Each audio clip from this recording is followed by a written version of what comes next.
Have you ever wondered how the solar system really looked like? If we were to somehow fly ourselves above the plane where the sun and the planets are, what would we see in the center of the solar system?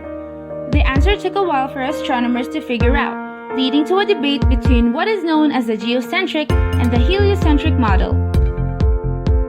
Geocentrism is the belief that the sun, the planets, and all the stars revolve around the Earth, making the Earth the center of the universe, while heliocentrism argues that the sun is the central body of the solar system and perhaps of the whole universe.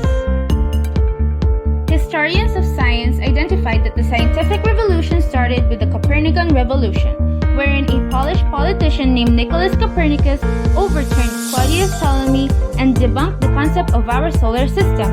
Until then, the society's thoughts and beliefs began transforming one discovery at a time. Now let's go back from where it all started and get to know the brave souls who took a shot at explaining how the universe works.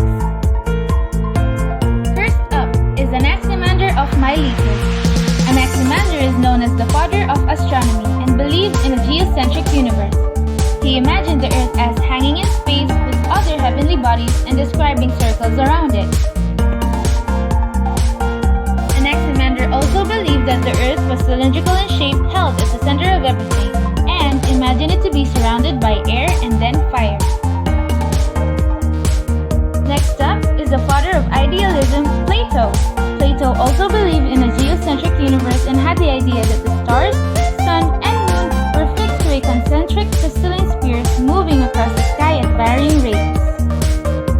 Plato proposed that other heavenly bodies were arranged in order of distance from the Earth. The stars formed the outermost crystal sphere, followed by the planets, the sun, the moon, and the spherical Earth at the center.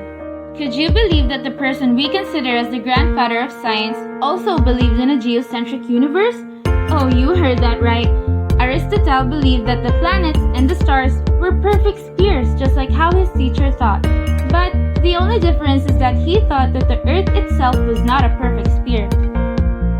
Aristotle thought that the only way the planets and stars could go on forever is by having circular motions, and this motion is made possible due to the perfect shape of the heavenly bodies. Apart from proving that the Earth was spherical, Claudius Ptolemy used trigonometry to devise the idea of epicycles, where the sun, moon, and planets move around the Earth in circles and rotated in smaller circles. This perfectly explained the retrograde motion of the moon and planets and explained why the sun and moon were sometimes closer to the Earth and subsequently larger. Ptolemy's work, the Almagest, was based and built upon the work of Hipparchus. It was used by sailors and navigators for centuries afterwards when they wanted to know the position of the sun, moon, and the stars at any time of the year.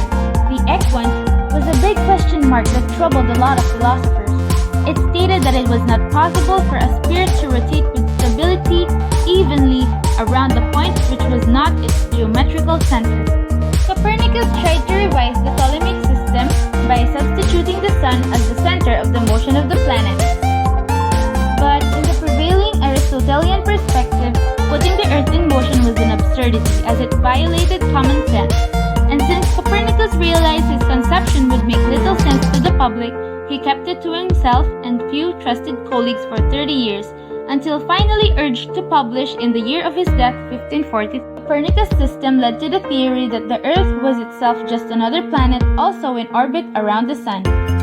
Copernicus also stated that the Earth has three motions: daily rotation, annual revolution around the sun, and the third motion, which is an annual rotation about an axis perpendicular to the apollute. The fixed stars are truly fixed, the spheres of the fixed stars are now motionless, and there was no longer an equant.